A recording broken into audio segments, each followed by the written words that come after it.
ये division Turkey के लिए एक बहुत ही सेंसिटिव इशू है।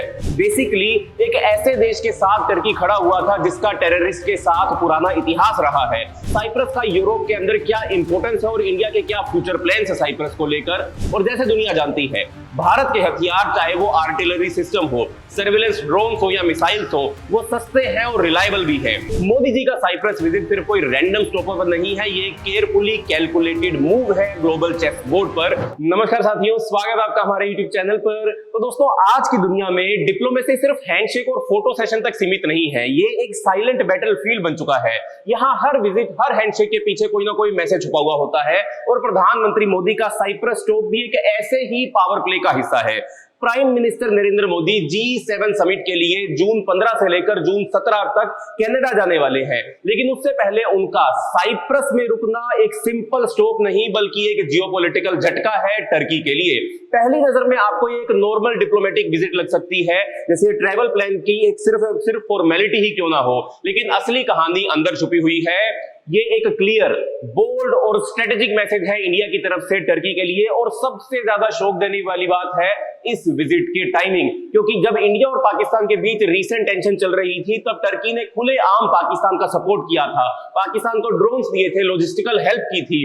बेसिकली एक ऐसे देश के साथ टर्की खड़ा हुआ था जिसका टेररिस्ट के साथ पुराना इतिहास रहा है, लेकिन इंडिया ने ना तो कोई प्रेस कॉन्फ्रेंस की, ना ही कोई धमकी दी, बल्कि एक साइलेंट और शार्प रिप्लाई देने का भारत ने काम किया, एक डिप्लोमेटिक मास्टर स्ट्रोक जिसका नाम है साइप्रस स्टॉप। तो दोस्तों, इस वीडियो में हम डिस्कस करेंगे साइप्रस और टर्की का पुराना कॉन्फ्लिक्ट क्या है, इंडिया ने साइप्रस के थ्रू टर्की को कैसे झटका देने का काम किया है, साइप्रस का यूरोप के अंदर क्या इंपॉर्टेंस है और इंडिया के क्या फ्यूचर प्लान्स है साइप्रस को लेकर, और सबसे इंपॉर्टेंट, कैसे IMEC कॉरिडोर में साइप्रस का रोल इंडिया की स्ट्रेटजी को या इंडिया की ग्लोबल स्ट्रेटजी को नेक्स्ट लेवल तक लेकर जा सकता है। तो तैयार हो जाओ दोस्तों, क्योंकि ये सिर्फ एक विजिट नहीं है, ये है एक साइलेंट स्ट्राइक। तो चलिए आज की इस वीडियो को शुरू करते हैं, पर उससे पहले आप जानते ही हैं चैनल का नाम है दी IAS सब, मेरा नाम है राही मेहता। चैनल को भी सब्सक्राइब कर लें ताकि आप ऐसी इंफॉर्मेटिव वीडियोस देखते रहे। तो चलिए दोस्तों, आज की हमारी इस वीडियो को शुरू करते हैं। अब बात करते हैं डिप्लोमेसी की, जिसमें ना गोली चली, ना कोई आवाज उठी, लेकिन मैसेज जो था वो दुनिया भर के अंदर सुनाई दिया। मोदी जी का टर्की के खिलाफ जो हथियार चला है उसकी आवाज जो है वो दुनिया भर के अंदर सुनाई दी है। तो दोस्तों, साइप्रस जो है वो एक छोटा सा देश है, एक आइलैंड कंट्री है ईस्टर्न मेडिटेरेनियन के अंदर, स्ट्रेटेजिकली इंपॉर्टेंट, बहुत ही ज्यादा स्ट्रेटेजिकली इंपॉर्टेंट इसकी लोकेशन है। ये आइलैंड जो है, अगर आप इसको मैप में देखो तो ये मेडिटेरेनियन सी का इलाका है, ईस्टर्न मेडिटेरेनियन का इलाका है, यहां पर मौजूद है साइप्रस। और ये जो साइप्रस है दोस्तों, ये साइप्रस इसके नॉर्थ में पड़ता है टर्की, और ये एक आइलैंड नेशन मेडिटेरेनियन सी में स्ट्रेटेजिकली एक बहुत ही इंपॉर्टेंट प्लेस रखता है। ईस्टर्न मेडिटेरेनियन सी में इसके पास में आपको सीरिया भी दिखाई देगा, इसके पास आपको इजराइल भी दिखाई देगा, और साथ में टर्की के साथ पुराने और टेंशन से भरा हुआ इसका इतिहास भी रहा है। अगर आप इस दूसरे मैप के अंदर देखें तो यहां पर भी आपको ये छोटा सा टाइनी कंट्री जो है वो साइप्रस, ये मैप में भी आप इसको देख सकते हो।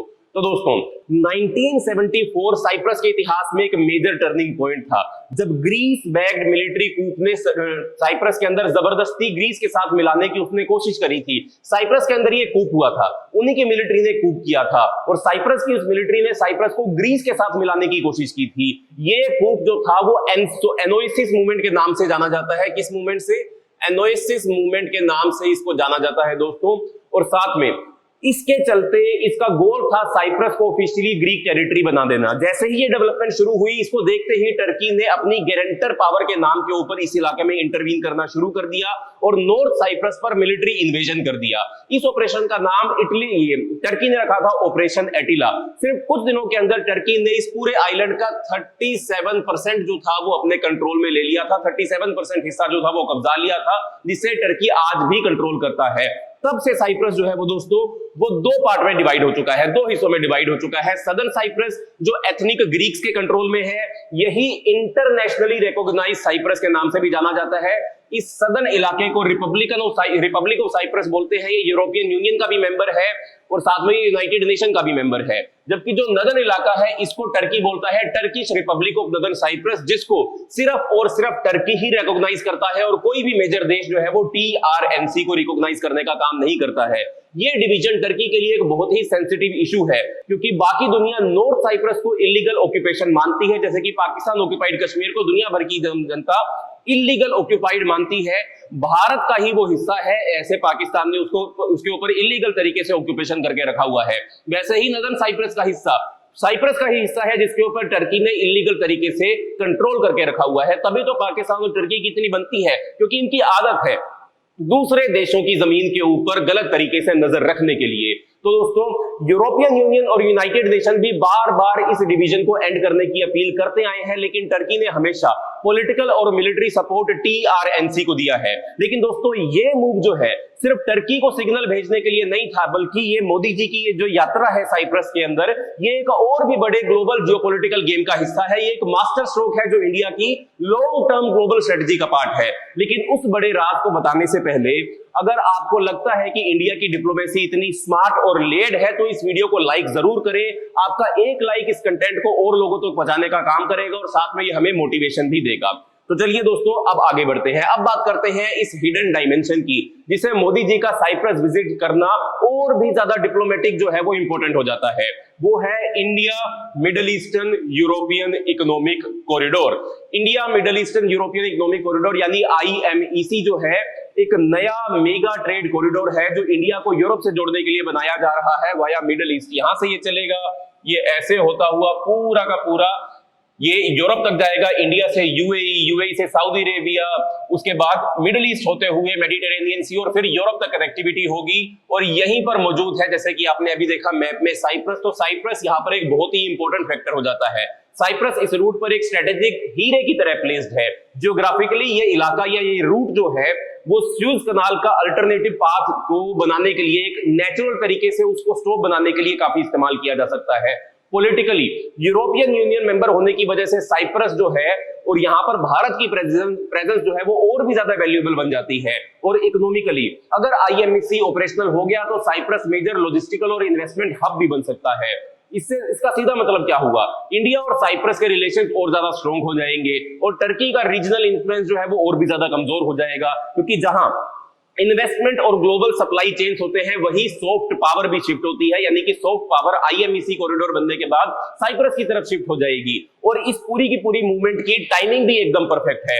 अगले साल साइप्रस बनने वाला है यूरोपियन यूनियन काउंसिल का रोटेटिंग प्रेसिडेंट। इसका मतलब साइप्रस के पास टेम्परेरीली लेकिन पावरफुल डिसीजन मेकिंग इन्फ्लुएंस होगा यूरोपियन यूनियन के अंदर। और अगर इंडिया अभी स्ट्रॉन्ग टाइज बनाता है साइप्रस के साथ, तो कई यूरोपियन यूनियन लेवल पर हमको इसका डिप्लोमेटिक सपोर्ट मिल सकता है। चाहे यूरोपियन यूनियन के अंदर भारत के साथ चल रही ट्रेड डील की बात हो या फिर इंडिया का वीजा इशू हो, उन सब के अंदर साइप्रस की हमको मदद मिल सकती है।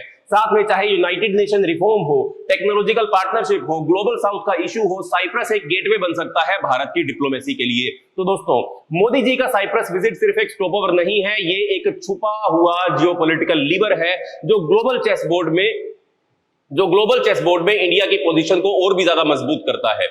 ये है स्मार्ट डिप्लोमेसी, जिसमें हर कदम सोच समझकर उठाया जाता है और उठाया जा रहा है, और हर विजिट के पीछे छुपी हुई होती है एक बहुत ही बड़ी कहानी। और एक और बात जो इस विजिट को और भी ज्यादा खास बनाती है वो है साइप्रस की धरती पर बढ़ता हुआ भारत का कदम। और ये पहली बार नहीं है जब भारत के प्रधानमंत्री जो है वो साइप्रस को विजिट कर रहे हो।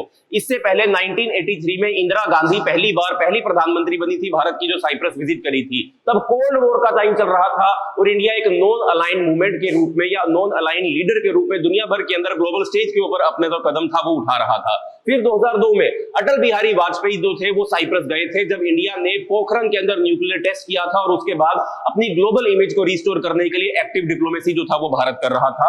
और अब 2025 में नरेंद्र मोदी जी जा रहे हैं एक ऐसे वक्त में जब दुनिया एक नए जियोपॉलिटिकल रीसेट से गुजर रही है। तो ये क्लियरली दिखाता है साइप्रस के साथ अपने रिश्ते को लाइटली भारत नहीं लेता है। ये रिलेशनशिप फोटो ऑफ डिप्लोमेसी नहीं, ये ट्रस्ट, शेयर्ड वैल्यूज और म्यूचुअल रिस्पेक्ट पर बनी एक लॉन्ग टर्म पार्टनरशिप है।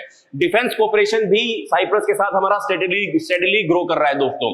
2022 में इंडिया और साइप्रस के बीच एक मिलिट्री कोऑपरेशन एग्रीमेंट साइन हुआ था, जिसमें ज्वाइंट ट्रेनिंग हो गई, आर्म्स ट्रेड हो गई और इंटेलिजेंस शेयरिंग जैसी पॉसिबिलिटीज को लेकर भी बातचीत चालू हो गई है। साइप्रस अपना डिफेंस बजट बढ़ाने की कोशिश कर रहा है, क्योंकि टर्की का एग्रेसिव स्टांस जो है वो और भी ज्यादा इंक्रीज हो रहा है। इसके चलते साइप्रस अपनी सिक्योरिटी को प्रायोरिटी देना चाहता है। और जैसे दुनिया जानती है, भारत के हथियार, चाहे वो आर्टिलरी सिस्टम हो, सर्विलेंस ड्रोन्स हो या मिसाइल्स हो, वो सस्ते हैं और रिलायबल भी है।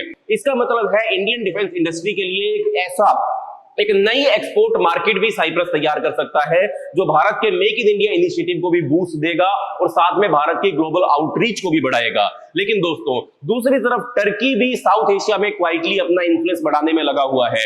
बांग्लादेश हो गया, पाकिस्तान हो गया, मालदीव्स हो गया, इन सब के साथ टर्की जो है वो अपनी रिलेशनशिप को और भी ज्यादा मजबूत करने की कोशिश कर रहा है। साथ ही टर्की अक्सर खुद को मुस्लिम वर्ल्ड का नेचुरल लीडर भी दिखाने की कोशिश करता है। ऑर्गेनाइजेशन ऑफ इस्लामिक कोऑपरेशन, जो OIC नाम की ऑर्गेनाइजेशन है, वहां पर भी वो पाकिस्तान के व्यू पॉइंट्स को एग्रेसिवली पुश करता है। लेकिन इंडिया का मैसेज बिल्कुल क्लियर है, अगर आप हमारे बैकयार्ड में जियोपॉलिटिकल गेम्स खेलेंगे तो हम दुनिया के हर कोने में आपको डिप्लोमेटिक तौर पर काउंटर करने के लिए एकदम रेडी खड़े हैं। तो दोस्तों, मोदी जी का साइप्रस विजिट सिर्फ कोई रैंडम स्टॉपर पर नहीं है, ये केयरफुली कैलकुलेटेड मूव है ग्लोबल चेस बोर्ड पर। ये एक सिंबॉलिक भी, ये एक सिंबल भी है, ये एक स्ट्रेटजी भी है, ये एक क्वाइट बट डायरेक्ट रिस्पॉन्स भी है, जिसमें बिना एक भी गोली चलाए इंडिया ने टर्की के मोस्ट सेंसिटिव एरिया में डिप्लोमेटिक प्रेशर बिल्ड कर दिया है। तो दोस्तों, साइप्रस के साथ खड़े होकर इंडिया डायरेक्टली, इनडायरेक्टली और डायरेक्टली दोनों तरीके से टर्की को चैलेंज कर रहा है कि अगर तुम गलत साइड चूज करोगे तो साइलेंट डिप्लोमेसी से भी हम तुमको जवाब देंगे, और वो जवाब तुम्हें वहां पर दिया जाएगा जहां पर तुमको सबसे ज्यादा चोट लगने वाली है। तो दोस्तों, ये है नए भारत की डिप्लोमेसी, पर्पसफुल, फोकस और एक्शन ओरिएंटेड। कहीं वॉइस रेज नहीं करते, कहीं कोई सिग्नल नहीं देते, कोई बड़े बड़े हम प्रेस कॉन्फ्रेंस नहीं करते, बट हम स्ट्रॉन्ग तरीके से, साइलेंट तरीके से रिटेलिएशन करने का काम करते हैं। दोस्तों, ये थी हमारी आज की वीडियो। अगर आपको ये वीडियो इंफॉर्मेटिव लगी हो तो वीडियो को लाइक करें, वीडियो को शेयर करें, वीडियो पर कमेंट करें और चैनल को सब्सक्राइब करना मत भूलें। मिलते हैं अगली वीडियो के अंदर, तब तक के लिए बाय बाय, धन्यवाद, जय हिंद।